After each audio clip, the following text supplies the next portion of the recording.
नमस्कार, महाराष्ट्राची खबरबात या बुलेटिनमध्ये मी सुवर्ण आपलं स्वागत करते। पुण्यामधून एक महत्त्वाची बातमी आपण या बुलेटिनच्या सुरुवातीला बघणार आहोत। पुण्यामध्ये 2 टोळ्यांमध्ये गोळीबार झाल्याची घटना घडलेली आहे। गोळीबारात दोघांचा मृत्यू झालाय असंही कळतंय आणि एक जण जखमी आहे अशी माहिती मिळतेय।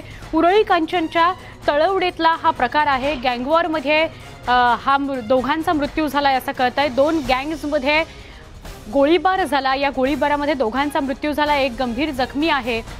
तळवडीतली ही घटना आहे। उरळी कांचन तळवडी इथली ही घटना आहे। पुण्यामध्ये 2 टोळ्यांमध्ये झालेल्या गोळीबारात दोघांचा मृत्यू झाला, एक जण जखमी आहे। पुण्यात भर रस्त्यात हा गोळीबाराचा थरार बघायला मिळाला। उरळी कांचन इथल्या तळवडे इथली घटना आहे।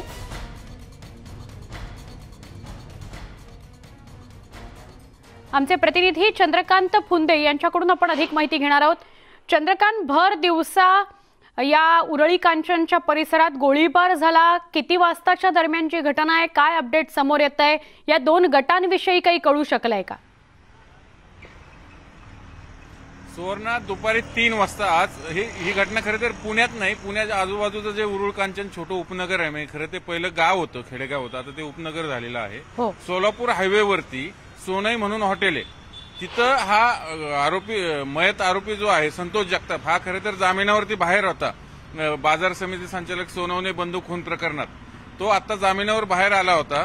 त्यावेळी तो चहा प्यायला त्या हॉटेलमधनं आणि तिथनं गाडीत बसत असताना निघत असताना समोरच्या टोळीचे 4 गुंड आले, त्याच्यावर बेधुंद गोळीबार केला। अक्षरशः त्याच्या पाठीत, तरी पाठ थोडी केली आणि 4-5 गोळ्या त्याच्या पाठीत लागल्या। त्यानंतर प्रत्युत्तर त्यांनी समोरच्या गुंडावर फायरिंग केलं, त्यात समोरचा गुंड एक ठार झाल्याची माहिती मिळते आणि हाही नंतर हॉस्पिटल नेल्यावर ठार झाला। आणि आणखीन एक गुंड बॉडीगार्ड या संतोष जगतापचा गुंडाचा, तोही सिरियस आहे, त्याची प्रकृती अशी नाजूक आहे। आणि एकूण 1 जखमी, 2 जखमी आणि 2 ठार झालेले आहेत। हे दुपारी साधारण 3च्या दरम्यानची घटना आहे। ह्या गँगवॉरची पार्श्वभूमी अशी आहे, हा जो संतोष जगताप जो आहे आज ठार झालेला, हा आप्पा लोंढे टोळीतला साथीदार होता, जोडीदार मोरका होता। आप्पा लोंढेचा 6 वर्षापूर्वीच खून झालेला आहे। हे सगळं वाळू माफिया ज्या भागात हे सगळं रॅकेट चालतं, ग्रामीण भागामध्ये विशेषतः इंदापूर या त्या सगळ्या साईडला आपल्याला माहिती आहे, उजनी धरण आहे, नंतर मुळा मोठा, हे सगळ्या नद्या आहेत, तिथल्या वाळू उपशाचे ठेके घेण्यावरनं हे सगळे वाद होतात ह्या टोळ्यांमध्ये आणि त्यातनं हे सगळे गँगवर होतं। याच्यावर यापूर्वी आता नेमकं याला कुठल्या टोळीने मारले हे अजून समोर यायचं, कारण यापूर्वी हा ऑलरेडी जेलमध्ये होता। यांनी त्या 2 बाजार संचालक समितींचा खून केला होता, त्यातनं हल्ला झाला की आणखीन दुसऱ्या टोळीने हल्ला केलाय हे अजून तपासात समोरच येईल। पण हे गँगवर ह्या भागात गेली कित्येक वर्ष शांत होतं त्या आप्पा लोंढेचा खून झाल्यानंतर, पण पुन्हा ह्या संतोष जगतापवर हे आज गँगवर झाल्यानं पुन्हा हे डोकंवर काढलं की काय ग्रामीण भागातल्या पुण्याच्या आजूबाजूचे जे उपनगर आहेत जिथनं हे गँगवर वाढलं का, हे बेसिक आपण याच्यातलं समजून घेतलं पाहिजे। जागेचे जमिनींचे भाव, गुंठा मंत्री आणि ते लँड माफिया ह्या आणि नंतर वाळू माफिया, ह्या नेक्सस मधनं हे सगळे गँगवर वाढलेले आहेत। हे टोळी युद्ध भडकलं, म्हणजे गँग्स पुन्हा आता सक्रिय झाल्यात का असा प्रश्न निर्माण होतो या आजच्या घटनेमुळे, असं तुम्ही म्हणताय।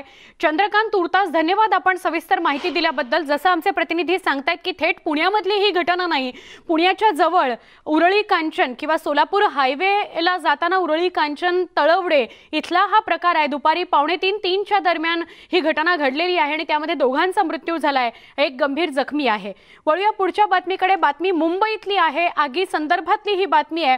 करी रोड मध्ये वन अविघ्न ही इमारत, ज्या इमारतीच्या 19व्या मजल्याला 12:30च्या सुमारास भीषण अशी आग लागली। 19 आणि 20वा मजला यात संपूर्णपणे आगीच्या भक्षस्थानी पडला। अग्निशमन दलाच्या 15 गाड्यांनी मिळून आगीवर नियंत्रण मिळवलं। आगीचं कारण अजून समजू शकलेलं नाही, पण जीव वाचवण्याच्या प्रयत्नात एका रहिवाशाचा दुर्दैवानं या घटनेमध्ये मृत्यू झालेला आहे। या संपूर्ण आगीला विझवण्याकरता 2-2.5 तास लागले। 60 मजली ही इमारत आहे, वन अविघ्न पार्क असं तिचं नाव आहे। या आगीला जबाबदार कोण हा तर प्रश्न उपस्थित होतोच, मात्र मुंबई महापालिकेकडे, अग्निशमन दलाकडे आग विझवण्याकरता 30 मजल्यापर्यंत जाऊ शकेल एवढी शिडी आहे। त्यामुळे हा सुद्धा एक प्रश्न आहे की एवढ्या मोठ्या जेव्हा इमारती मुंबईमध्ये उभ्या राहतात तेव्हा अशी घटना घडू नये याकरता काय यंत्रणा आहे। मुंबईच्या महापौर किशोरी पेडणेकर, पर्यावरण मंत्री आदित्य ठाकरे यांनी या सगळ्या परिस्थितीचा आढावा घेतला। प्रत्यक्ष घटनास्थळी जाऊन यावेळी जे दोषी असतील त्यांच्यावर कारवाई केली जाईल असं महापौर पण म्हणाले आणि आदित्य ठाकरेंनी सुद्धा सांगितलं। मुंबई फायर ब्रिगेडनी चांगलं काम केलं, आपले जवान लगेच आत गेले आणि तिथून आग विझवण्याचा प्रयत्न केला, त्यांनी विझवण्यात यश आलेलं आहे। आता कूलिंग डाऊन ऑपरेशन सुरू आहे। मुख्य गोष्ट एकच आहे की अशा जेव्हा इमारती उंच उंच होतात त्याच्यात fire drills, fire safety, fire रेफ्युज area आणि हे जे काही सिस्टीम लावलेली आहे ते किती महत्त्वाची ती आत्ता आपल्याला कळतं, कारण नाही तर ही आग पसरली असती। तरी असो, पहिलं काही थोडं फायर ब्रिगेडचं रिपोर्ट आहे की जी फायर सिस्टीम बाकीची लागलेली बिल्डिंगमध्ये प्रेशर थोडं कमी होतं, तर ते कशामुळे होतं, काय होतं त्याच्यात तर आपल्याला चौकशीत कळेलच। पण जसं मी सांगितलं की कुठेही नवीन इमारत होत असताना या काही गोष्टी लक्षात घेऊनच आपण तिकडे जाणं गरजेचं आहे। असलेले जे कोणी विकासक किंवा मॅनेजमेंट ह्या लोकांची जिम्मेदारी आहे एवढ्या लोकांचं संरक्षण करणं।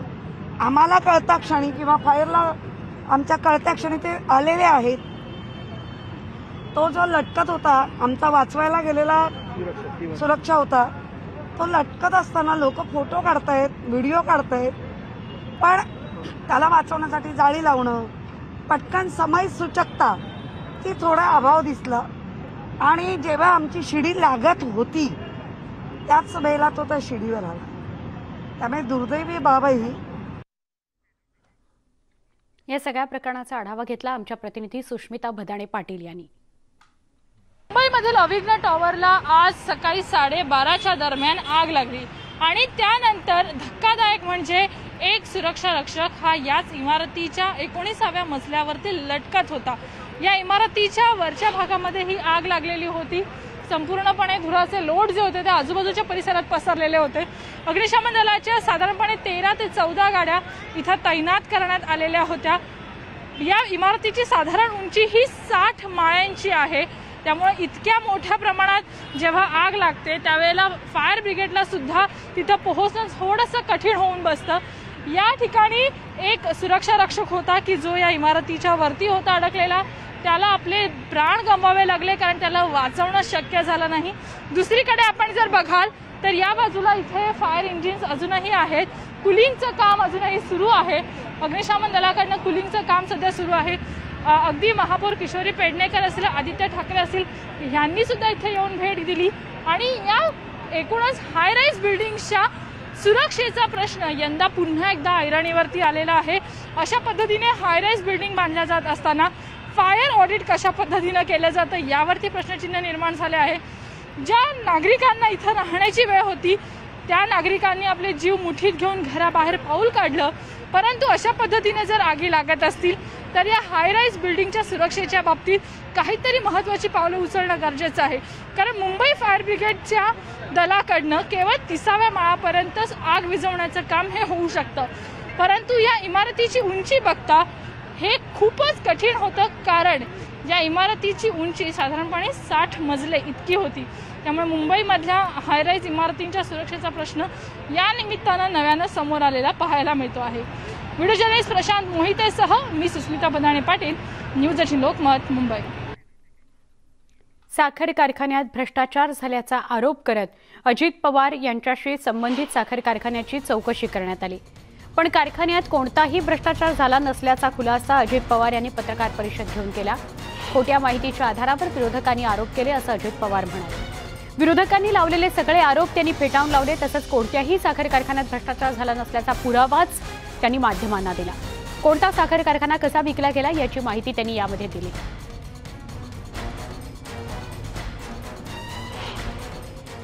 काही लोकांनी त्या काळामध्ये असे आरोप केले की 25,000 कोटीचा भ्रष्टाचार झाला, काही लोकांनी आरोप केले 10,000 कोटीचा भ्रष्टाचार झाला। ह्यानंतर ह्याबद्दलची तक्रार आली, आमचं सरकार गेलं, नवीन सरकार आलं, त्यांनी CIDला चौकशी करायला लावली, CIDनं चौकशी केली, त्या चौकशीमध्ये काही निष्पन्न झालं नाही। त्याच्यानंतर ACBनी चौकशी केली, त्याच्यातनं पण काही ह्याच्यामध्ये गैरप्रकार झालेत असं त्यांना दिसलं नाही। EOWनी चौकशी केली, सहकार विभागाने पुन्हा एकदा न्यायाधीशांच्या प्रमुख अध्यक्षतेखाली चौकशी समिती नेमली, चौकशी केली, एक सदस्य काय त्याच्यामध्ये पण त्याच्यात त्यांनी निर्णय दिला. असे अनेकांचे निर्णय आले, पण काही जण पुन्हा त्या बातम्या देण्याचा प्रयत्न करतात. मी तुम्हाला सांगितलं ना, मला एक अधिकार आहे ना नो कॉमेंट्स म्हणायचा, का नाही आहे का नाही? तुम्हाला जसा प्रश्न विचारायचा अधिकार आहे तसा मला नो कॉमेंट्स म्हणायचा अधिकार आहे का नाही? त्याच्यावर नो कॉमेंट्स. मी आपल्याला जे काही सांगितलं ते सांगितलं. तुम्ही वेळ तुमचाही घालू नका, माझाही घेऊ नका. मला भरपूर काम आहे, मला काही एवढेच उद्योग नाही. मी त्याच्या संदर्भामध्ये माझं जे सांगतोय तेवढं ऐकून घ्या. जर तुमचंच करायचं असेल तर मी आपलं उठून जातो, तुमचं तुम्ही चालवा, काय चालवायचं. जे कुणी असेल ते तपासा. उगीच तुम्ही कुणाच्या तरी मुलांचे नाव घेऊन त्यांचं करिअर का बरबाद करता? असेल तर कुणी असेल तर त्याला शिक्षा करा. तुमच्या घरातला असो, माझ्या घरातला असो, इतर कुणाच्या घरातला असो. नियम कायदा सगळ्याला सारखा असतो का नसतो? मी अलीकडे बघितलेलं आहे, बऱ्याचदा अशी काही नावं घ्यायची की त्याच्यातनं म्हणजे मीडियानी दखल घेतली पाहिजे किंवा न्यूज आल्या पाहिजे. एक मिनिट, त्याच्याबद्दल मला काही विचारू नका. नवाब मलिकचे प्रश्न त्यांना विचारा, समीरचे प्रश्न त्यांना विचारा. ते प्रश्न देण्याच्या करता मी तुमच्या समोर आलेलो नाही. अजित पवार महाराष्ट्राच्या जनतेची दिशाभूल करण्याचा प्रयत्न करतायत असा आरोप भाजपचे नेते किरीट सोमय्या यांनी केला. आम्ही जे मुद्दे उपस्थित केले त्यातल्या एकाच अर्थाने उत्तर देण्याची अजित पवारांमध्ये हिंमतच नाही आहे. जरंडेश्वर साखर कारखाना अजित पवारांनी बेनामी पद्धतीने घेतला, आतापर्यंत तेच चालवत आहेत. माझे सगळे डॉक्युमेंट, एकाही प्रश्नाचं उत्तर नाही, स्पष्टता नाही. इन्कम टॅक्सचे 10 दिवस धाडी चालल्या आहेत. अजित पवार, पार्थ पवार, अजित पवारचा बहिणी, अजित पवारचे बिझनेस पार्टनर, 1000 कोटीची बेनामी संपत्ती, त्याच्याकडून 100हून अधिक कोटी रुपये अजित पवारच्या कंपन्यांमध्ये. एकही उत्तर अजित पवार देऊ शकले नाही आहेत. बेनामी, भ्रष्ट पद्धती, घोटाळा याचा तपास होणार. परमवीर सिंग कुठे आहेत हे मलाही माहीत नाही असं विधान गृहमंत्री दिलीप वळसे पाटलांनी केलंय. परमवीर सिंग यांच्या प्रकरणाची चौकशी आयोगाचा अहवाल केली जाणार आहे. आयोगाचा अहवाल अजून राज्य सरकारकडे आलेला नाही. एकदा चौकशी आयोगाचा अहवाल राज्य सरकारकडे आला की त्यानंतर परमवीर यांच्या संदर्भात पुढची कारवाई करायची या संदर्भात सांगता येईल असं दिलीप वळसे पाटील म्हणाले. नवाब मलिक यांनी समीर वानखेडे यांच्या विरोधात पुरावे दिले नाहीत. आम्ही एनसीबीची चौकशी करण्याचा काही प्रश्नच येत नाही असं वळसे पाटील म्हणाले. तर रश्मी शुक्ला यांच्या संदर्भात कोणत्या प्रकारात त्यांना आरोपी करायचं की नाही करायचं या संदर्भातही न्यायालयीन विषय असल्यामुळे आम्ही न्यायालयात त्याचं उत्तर देऊ असं वळसे पाटील म्हणाले. आयोगाच्या समोर जे कामकाज चालतं त्याच्या संदर्भामध्ये मी काही बोलणं हे उचित नाही. कारण शेवटी आयोगाच्या समोर काय माहिती आली, त्यांनी काय माहिती दिली, हा चौकशीचा भाग आहे. त्याचा अहवाल आल्याशिवाय त्याच्यावर काही मला बोलता येणं शक्य नाही. आयोगाचा अहवाल तर आधी येऊ द्या. अहवाल आल्याशिवाय त्याच्यावर काय करायचं हे कसं ठरवणार. आर्यन खानचं प्रकरण हे अलग आहे आणि नवाब मलिक जे बोलत आहेत ते अलग आहे. त्याच्यामध्ये एखाद्या शासकीय डिपार्टमेंटच्या संदर्भामध्ये, मंत्र्यांच्या संदर्भामध्ये, कार्यालयाच्या संदर्भामध्ये तशा लोकांच्या तक्रारी असतात. तशा काही तक्रारी नवाब मलिक यांच्या या विभागाच्याबद्दल आहे आणि ते त्याच्यावर बोलत आहेत. परमवीर सिंगाची सहकारी सुबोध जायस्वाल यांच्यावरती पण कारवाई होण्याची शक्यता आहे का? कारण तशा बातम्या आल्या आहेत. मला असं वाटतं की सगळ्या ज्या बातम्या येतात त्याच्यामध्ये काही सगळंच तथ्य त्याच्यामध्ये नसतं. परंतु एक गोष्ट खरी आहे की त्याच्या संदर्भामध्ये एक याचिका हायकोर्टामध्ये दाखल झालेली आहे. आता त्या याचिकेमधून काय पुढे येतं आहे ते बघावं लागेल. काँग्रेस नेते आणि ऊर्जा मंत्री नितीन राऊत पुन्हा वादात अडकलेले आहेत। स्वातंत्र्यवीर सावरकर यांच्याविषयी त्यांनी वादग्रस्त पोस्ट टाकली, त्यामुळे भाजपने आक्रमक भूमिका घेतली। राज्यात ठिकठिकाणी आंदोलन करण्यात आलं। त्यानंतर नितीन राऊत यांनी फेसबुक पोस्ट हटवली। इंदिरा गांधी पंतप्रधान असताना 2 टपाल तिकीटं छापण्यात आली होती। त्या मुद्द्यावरून राऊत यांनी स्वातंत्र्यवीर सावरकरांवर टाकलेली फेसबुक पोस्ट वादात अडकली होती।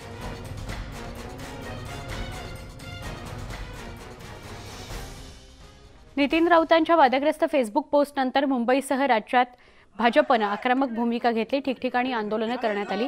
नितीन राऊतांच्या प्रतिमेला काळं फासण्यात आले। यावेळी कार्यकर्त्यांनी नितीन राऊतांच्या विरोधात जोरदार घोषणाबाजी केली।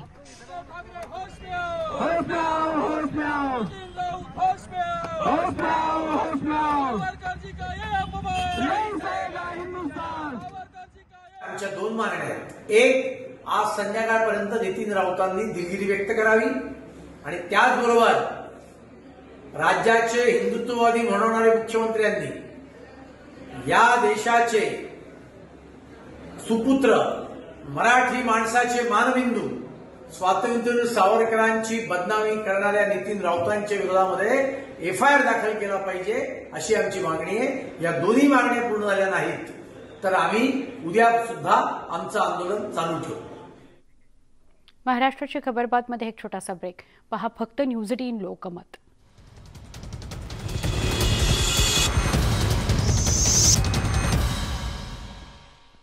आपण पाहताय महाराष्ट्राची खबर बात। गेल्या 2 तासांपासून अनन्याची चौकशी सुरू आहे। अजूनही ही चौकशी सुरू असल्याची माहिती मिळते। ड्रग्ज प्रकरणाशी निगडीत अनन्याशी संवाद सुरू आहे। तिला याविषयीच प्रश्न विचारले जात आहेत। आर्यन बरोबरच्या चॅटमध्ये अनन्याचं नाव आलं होतं, मात्र त्याला NCB कडून अधिकृत दुजोरा दिला गेलेला नाही, असं कुठल्याही प्रकारचं चॅट आलेलं नाही समोर, ज्यामध्ये अनन्या आणि आर्यन हे ड्रग्जविषयी, गांजाविषयी बोलतात असं कुठे आलेलं नाही। पण या प्रकरणाशी निगडीत अनन्याला काय माहिती आहे, त्या व्हॉट्सअप ग्रुपमध्ये ती देखील होती, ज्या व्हॉट्सअप ग्रुपमध्ये इतर सगळेजण अंमली पदार्थांविषयी बोलतायत असं कळतंय। त्यामुळे अनन्याला बोलवलं गेलं असावं अशी शक्यता व्यक्त होतीये। पण अनन्या अजून चौकशीच्या फेऱ्यातून बाहेर आलेली नाही। कालही तिची चौकशी झाली आणि आजही गेल्या 2 तासांपासून तिची चौकशी सुरू आहे।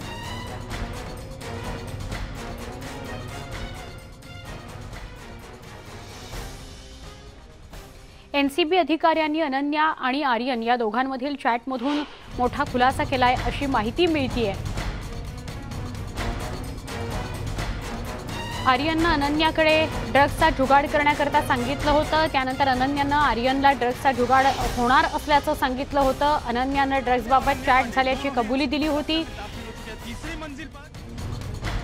पण NCBच्या अधिकाऱ्यांनी या सगळ्या संदर्भात कुठलीही अधिकृत माहिती दिलेली नाही, अधिकृत दुजोरा दिला नाही की पर्सनल चॅट अनन्या आणि आर्यनमध्ये अशा कुठल्या प्रकारचं झालेलं आहे।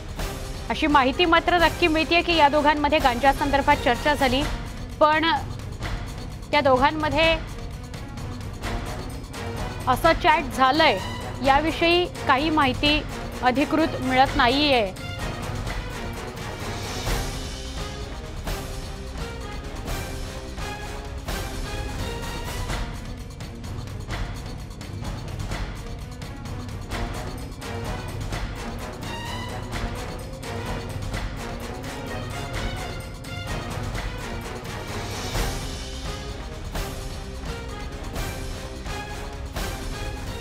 अरमान कोहलीचा मित्र बाबूभाई कांचवाला या व्यक्तीला आज चौकशी करता बोलवण्यात आलं होतं। त्यावेळी त्यानं काय प्रतिक्रिया दिली ती पाहूयात। कौन बैठे थे बाहर? कौन बैठा था? जंकी जी बैठे थे। कहाँ पर? सर के कैबिन के बाहर, मैं और वो साथ में बैठे थे। अच्छा, और लेकिन अनन्या जी वो वानखेड़े सर के साथ। आपको कोई समन नहीं किया गया था? ठाण्यातून एक महत्त्वाची बातमी येते। ठाण्यामध्ये पुन्हा एकदा अधिकाऱ्यावर हल्ला झालेला आहे। मनपाचा हा अधिकारी आहे ज्याच्यावर हल्ला झालेला आहे। फेरीवाल्यांनी हा हल्ला केलेला आहे अशी माहिती मिळते आहे।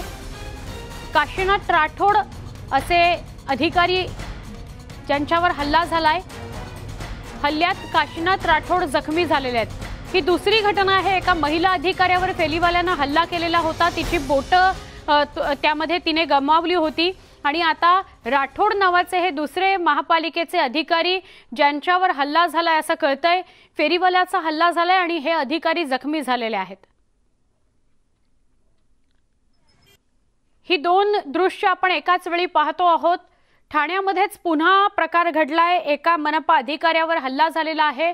ठाण्यात काही दिवसांपूर्वी महिला अधिकारी कल्पिता पिंपळे यांच्यावर भाजी विक्रेत्याने हल्ला केलेला होता। त्यांची बोटं त्यामध्ये त्यांना गमवावी लागली होती। तर पुन्हा एकदा एका मनपाच्या अधिकाऱ्यावर ज्यांचं नाव आहे काशीनाथ राठोड यांच्यावर हल्ला झालेला आहे। फेरीवाल्यानंच हा हल्ला केला असं कळतंय आणि सध्या त्यांच्यावर उपचार सुरू आहेत। एक छोटासा ब्रेक, पहा फक्त न्यूज 18 लोकमत।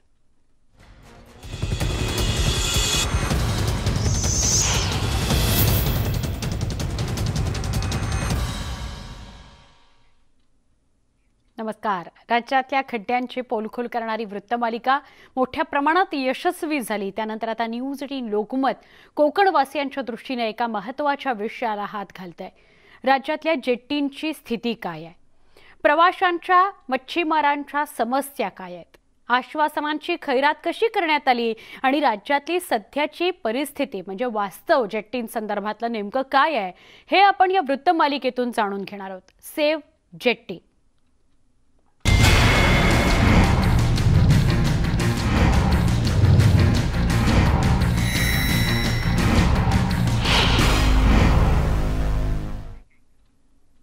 छत्रपती शिवाजी महाराजांच्या सागरी साम्राज्याचं दर्शन घडवणारा प्रमुख किल्ला अर्नाळा।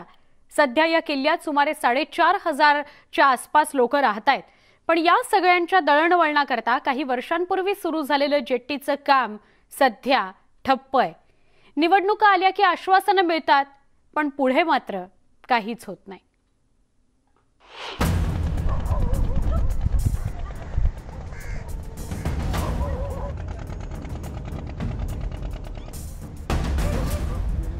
दूरवर दिसणारा हा आहे अर्नाळा किल्ला। या किल्ल्यात सध्या सुमारे 4,000 नागरिकांची वस्ती आहे। पण या किल्ल्यावरच्या आपल्या घरी जाण्याकरता नागरिकांना करावी लागणारी कसरत पाहिली की अंगावर काटा येतो। तुमच्याबरोबर तुमचं कोणतंही सामान असो किंवा अगदी स्वयंपाकाचा गॅस न्यायचा असेल तरीही अशीच कसरत करावी लागते। तुम्ही आता या सीझनमध्ये आले, पावसाळ्यामध्ये तर आमचे शाळेत जाणारे विद्यार्थी आमच्या आई बहिणी ज्या पद्धतीमध्ये जातात त्या पद्धतीमध्ये एवढा मोठा प्रॉब्लेम असतो की बोलून फायदा नाही आहे, कळलं का? आणि जीव मुठीत घेऊन ते जगतायत, तेव्हा ही जेठीचं लवकरात लवकर जेठीचं काम चालू करून लवकरात जेठी व्हावी ही मी विनंती करतो शासनाकडे। अर्नाळा किल्ल्यातील जेटी मंजूर होऊन सुद्धा अद्याप काम सुरू झालेलं नाही। किल्ल्याभोवती बांधण्यात येणारा धूप संरक्षक बंधारा अर्धवट बांधण्यात येणार असल्यानं त्याचा किल्ल्यातील घरांना धोका होण्याची शक्यता निर्माण झाली आहे। अर्नाळा जेट्टीचं कामही सध्या बंद आहे। प्रवासी जेट्टी तयार करण्याचं काम हाती घेण्यात आलंय। या कामाकरता 3,27,00,000 रुपये इतका निधी मंजूर करण्यात आला होता। मात्र या जेट्टीचं काम अधूनमधून बंदच असतं। 6 महिन्या अगोदर पावसाळ्याच्या अगोदर सीडीचं काम सुरू झालं आणि परत आता ते स्टे म्हणजे फुल स्टॉप आहे। आता तिथे कोण त्यांचा वर्कर्स किंवा सुरक्षा अधिकारी मटेरियल चोरतील याच्यासाठी सुद्धा कोण नाही। म्हणजे ह्या जेटी असं वाटतं की कोण वारसच नाही का अशी इथे होणार। मग ही जेटी कधी पुढे होणार? अर्नाळ्यातील जेट्टी टी आकाराची असावी जेणेकरून त्याचा फायदा मच्छीमार नौका आणि प्रवासी बोटींना होईल। जेट्टी बांधत असताना दगडाचा भराव न करता ती सुरुवातीपासूनच पायलिंग करावी आणि उंची साधारण 15 फुटांपेक्षा जास्त असावी। मासेमारीसाठी लागणारं बर्फ, पाणी, जाळी, दोर हे सामान ने-आण करण्याकरता जागा सोडावी अशा स्थानिकांच्या मागण्या आहेत। पर्यटक हे शनिवार रविवार या दिवशी देवीचं दर्शन घेण्यासाठी येत आहेत, त्याच्याबद्दल काही वाद नाही आहे। जास्त वापर यांचा आमच्या मच्छीमारांसाठी, मच्छीमार महिलांसाठी, विशेष करून आमच्या बोट धारकांसाठी चांगल्या प्रकारे होईल की जेणेकरून डायरेक्ट टेम्पो, डिझेल, बर्फ हे जे आहे पाणी याची वाहतूक जी आहे ती गेल्यानंतर त्यांना त्यांच्या बोटीमध्ये नेता येईल। इथे जेट्टी झाली तरी पर्यटनाला सुद्धा त्याचा फायदा होईल, शिवाय लघु उद्योजकांना सुद्धा चालना मिळेल। पण या गोष्टीकडे सरकारचं पूर्ण दुर्लक्ष होत आहे। या दोन्हीमुळे खरं तर रोजगारही वाढेल, पण लक्षात कोण घेतो असं इथले रहिवासी सांगतात। आजही त्यांना कमरेभर पाण्यातून शहराकडे जाण्यासाठी होडीचा प्रवास करावा लागत आहे। अनेक वेळा या ठिकाणी अपघात सुद्धा झालेत। जीवाचा प्रश्न आता पुन्हा एकदा ऐरणीवर आला आहे। या ठिकाणी 2 जेटी महाराष्ट्र शासनाने मंजूर केल्या असल्या तरी एका जेटीचं काम अर्धवट पडलेलं आहे। त्यामुळे हा जीवघेणा प्रवास आमचा कधी थांबेल असा सवाल येथील अर्नाळेकर किल्लावासीय विचारत आहे। विजय देसाई, न्यूज 18 लोकमत, अर्नाळा किल्ला। निसर्ग सौंदर्याने नटलेला अर्नाळा सागरी समुद्र किनारा, पण सत्ताधारी आणि प्रशासनाच्या दुर्लक्षामुळे स्थानिकांना अनेक अडचणींचा सामना करावा लागतो। धूप होत असलेल्या किनारा आणि जेट्टीची प्रतीक्षा यामुळे अर्नाळावासी संतप्त आहेत। या सगळ्यांना दरवेळी मिळतं ते फक्त आश्वासन।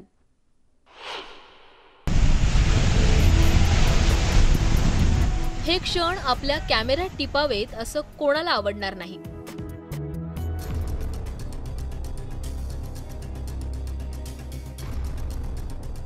पण अस्वच्छ किनारा आणि गैरव्यवस्थांच्या मधोमध उभं राहून हे क्षण टिपायला फारसं कुणीच येत नाही।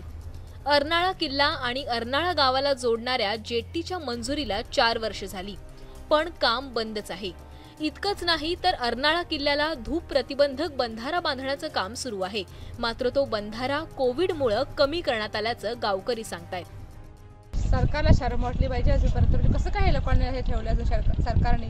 आज एवढे वर्ष आम्ही कसे राहतात कसे जातात, आम्हाला मुलं कशी शिकतात शाळेमध्ये, पावसाळ्यामध्ये किती हाल होतात मुलांचे, त्यांनाच कळत नाही का मतदान आल्यावर कसं हे करू ते करू। आता त्यांची जाग होत नाही, झोपल्यात का ते, कुठे आहेत ते?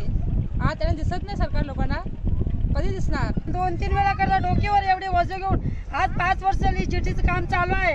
आम्हाला भिजून यायला लागते, आम्हाला डोक्यावर सगळं वाहायला लागते, मच्छीचे पाटे पण लिहायला लागतात, आम्हाला उतरायला जमतच नाही, लाटातून यायला लागते, आम्हाला सर्व सामान डोक्यावर घेऊन जायला, त्यामुळे घर बांधायला पण आमची हालत होते। ह्या जेटीला जो खर्च एवढे अवाढव्य करायला लावला, ह्याच्यात आणखी जर सरकारने मंजुरी दिली असती आणि आमच्या गावापर्यंत हा पूल पोचला असता तर आमची मुलं शाळेत जातात, लहान लहान बाई माणसं बाजारासाठी येतात, कुठल्याही कार्यासाठी जातात, तर बोटीची वाट न बघता ते आराममध्ये कधीही त्यांच्या वेळेप्रमाणे त्यांच्या सोयीप्रमाणे ते घरी सुखरूप जाऊ शकले असते।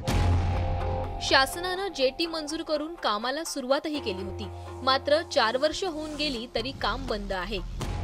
बऱ्याच पाठपुराव्यानंतर अर्नाळा किल्ल्यात वीज आली खरी, पण या विजेचे टॉवर गंजून कधीही कोसळण्याच्या स्थितीत आहेत, त्यामुळे हे गाव कधीही अंधारात जाण्याची शक्यता आहे।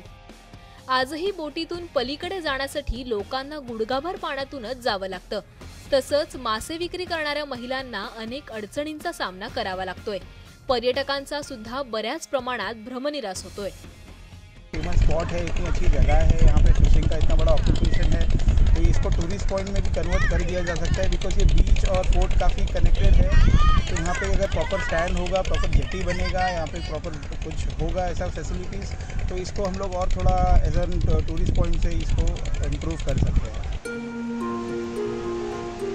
तर स्थानिकांचा संताप तर ऐकण्यासारखा आहे।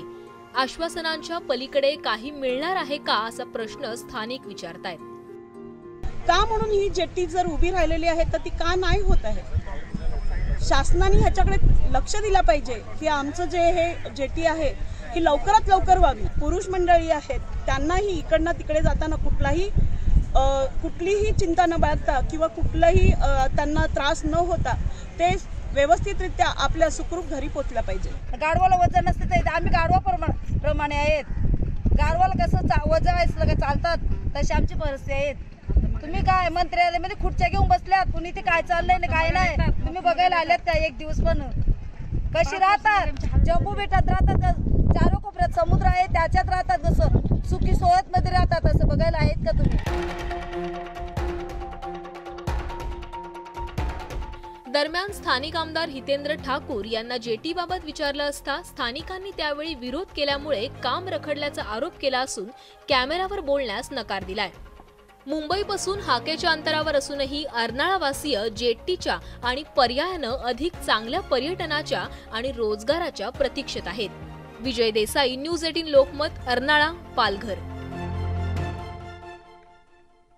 रत्नागिरी जिल्ह्यातील आडे उटंबर पारंपरिक बंदरात गेली अनेक वर्ष मासेमारी केली जाते। या मासेमारी बंदरावर 2 गावातील कुटुंबाचा उदरनिर्वाह सुरू आहे। मात्र उटंबर खाडीच्या मुखाशी गाळ साचलाय आणि या बंदरात जेट्टी नाही, त्यामुळे मच्छीमार बांधवांना मोठ्या कठीण परिस्थितीचा सामना करावा लागतोय। समुद्राला ओहोटी असेल तेव्हा मच्छीमार महिलांना मासे उतरवण्याकरता किनाऱ्यापासून जवळपास 1 किलोमीटर अंतरावर जावं लागतं। या बंदरात डिझेल बर्फ मिळत नाही। काहीशा दुर्लक्षित राहिलेल्या उटंबर जेट्टीच्या समस्यांचा हा पाढा। आडे उटंबर पारंपरिक बंदरामध्ये गेली अनेक वर्ष जेटीची मागणी केली जाते, परंतु अजूनही या ठिकाणी जेटी झालेली नाही। त्यांना मोठ्या समस्येला सामोरे जावं लागते। या ठिकाणी त्यांच्या बोटी लागतात। याच ठिकाणी बंधारा व्हावा अशी सुद्धा त्यांची मागणी आहे। आडेगावची मागणी आहे। उटंबर आणि आडे या दोन गावाला जोडणारा एक ब्रिजसुद्धा व्हावा किंवा जेटी व्हावी अशी मागणीसुद्धा त्यांची गेली अनेक वर्षापासूनची आहे। या खाडीच्या मुखाचा गाळ काढावा आणि याच बंदरामध्ये जेटी व्हावी अशी मागणी या दोन्ही गावातल्या मच्छीमार बांधवांमधून केली जात आहे। रत्नागिरी जिल्ह्यातील अंजर्ले खाडी आणि उंटबर खाडीवर मोठा पूल तयार करण्यात आला। इथे पूल तयार झाल्याने दळणवळणाची सोय तर झालीच, तसंच पर्यटन आणि मासेमारीला चालना सुद्धा मिळाली आहे। पण बंदरातल्या गैरव्यवस्थांची यादी मोठी आहे। अनेकविध सुविधांचा अभाव असल्याने इथं पर्यटक येतात पण पुलावरूनच परत जातात। जेट्टी नसल्याने व्यापार आणि व्यवसायाला चालना मिळत नाहीये। पर्यटकांकडून मासे खरेदी होत नाही। अंजर्ले केळशी या परिसरातील सुंदर बीच पर्यटकांचं आकर्षण बनलंय। दरवर्षी लाखो पर्यटक या समुद्र किनाऱ्यावर येणं पसंत करतात। तसंच मासे खरेदीसाठी अनेक पर्यटक उंटबर बंदरात येतात, परंतु या ठिकाणी पायाभूत सुविधांचा अभाव आणि त्याचबरोबर फिश मार्केट नसल्याने निराश होऊन पर्यटक परत जातात। परंतु या बंदरात जेट्टी झाल्यास मासेमारी व्यवसायाला गती मिळेल आणि उलाढाल देखील वाढेल। आमच्या खाडीमध्ये आडे उटंबर खाडीमध्ये हा गाळ साचलेला आहे। तर गाळ साचलेला असल्याकारणाने आम्हाला मच्छीमार लोकांना ना बाहेर जाता येत ना अंदर आता येत, म्हणजे आत पण जाता येत नाही आणि बाहेर पण जाता येत नाही। आणि ओहोटी भरतीच्या आणि आमच्या होड्या काही वेळा असं होतं की खडपाडसुद्धा लागण्याची हे असते, संभावना असते आणि खडपाड लागूनसुद्धा आमच्या बोटींचं नुकसान होतं। वट भरती असल्यामुळे आमच्या लांची बाहेर पडत नाही। बाहेर पडल्यानंतर म्हणजे परत वटलेला पाणी असला तर आम्ही येऊ शकत नाही आणि असल्यानंतर आम्हाला मच्छी विकण्याची आम्हाला काय हे होऊ शकत नाही। तर आम्हाला गाल काढून मिळावी आणि आम्हाला जेटी असली तर बरं होईल। आम्हाला मच्छी घेऊन आम्हाला हरणाला जायला लागतं। समुद्रामध्ये मासे पकडण्यासाठी आम्हाला जायला मार्गच मिळत नाही आणि आम्ही गेल्यानंतर आम्ही पाणी भरल्यानंतर आम्ही जातो समुद्रामध्ये आणि समुद्रामध्ये मच्छी पकडून आपण इथे समुद्रकिनारी यायचं असते। मग त्यावेळी समुद्राला ओटी असते, त्यावेळी बोटी आतमध्ये कशी येणार की माशींची विल्हेवाट कशी लागणार। जेटी नसल्यामुळे सगळ्या महिलांचे पण हाल होतात, पुरुषांचे पण। पाणी भरल्याशिवाय होडी आतमध्ये येत नाही। प्लस ते होडीतून मच्छी आणायची झाली तर बायकांना अर्धा पाण्यात सगळं भिजून कपडे वगैरे भिजून जायला लागतं। प्लस इथे मार्केटचं काय साधन नाही। मासेमारीला पूरक व्यवसाय म्हणून पर्यटन व्यवसाय इथे वाढू शकतो। या खाडीचा वापर करून या ठिकाणी समुद्र सफर सुरू झाल्यास रोजगार उपलब्ध होईल, परंतु शासनाचं या बंदराकडे दुर्लक्ष असल्याने इथे मच्छीमारांना अनेक समस्यांना सामोरं जावं लागतं। आडे उंटबर या बंदरात गेल्या 25 ते 30 वर्षांपासून जेट्टीची मागणी केली जाते, परंतु शासन मात्र दखल घेत नाही। या खाडीच्या मुखाशी गाळ साचल्याने मच्छीमार बोटी भरकटून वारंवार गंभीर दुर्घटना घडतात। मच्छीमारी हा व्यवसाय संकटात येत चाललेला आहे आणि या मच्छीमारांना त्यांच्या उदरनिर्वाहासाठी साधन काहीतरी तयार व्हायला पाहिजे। आणि इथे एक अतिशय चांगला समुद्रकिनारा आहे। या समुद्रकिनाऱ्यावरती पर्यटक येतात, परंतु पर्यटक आल्यानंतर त्यांना या समुद्रकिनाऱ्यावर काही सुविधा मिळत नाही। तसंच समुद्रकिनारी धूप प्रतिबंधक बंधारा नसल्याने समुद्रातील उधाणाचा या गावातील वस्तीला धोका निर्माण झाला। त्यामुळे आडे गावातील समुद्रकिनारी धूप प्रतिबंधक बंधारा आणि मासेमारी जेट्टी उपलब्ध करून देण्याची मागणी केली जाते। शासनाने या जेटीची जी मागणी आहे ती पूर्ण करणं गरजेचं आहे।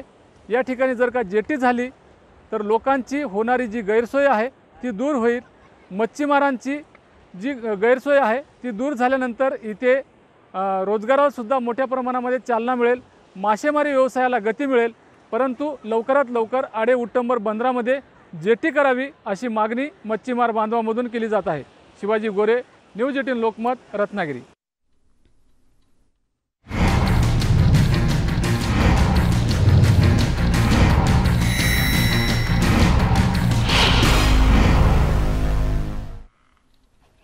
महाराष्ट्रातल्या जेट्टी नेमक्या कुठे कुठे आहेत त्या त्यांचं वास्तव सध्याचं काय आहे, त्या निर्माणाधीन आहेत का, त्यांना बांधण्याकरता इतकी वर्ष का लागत आहेत, या सगळ्याचा खरं तर सरकारनं पाठपुरावा करायला हवा.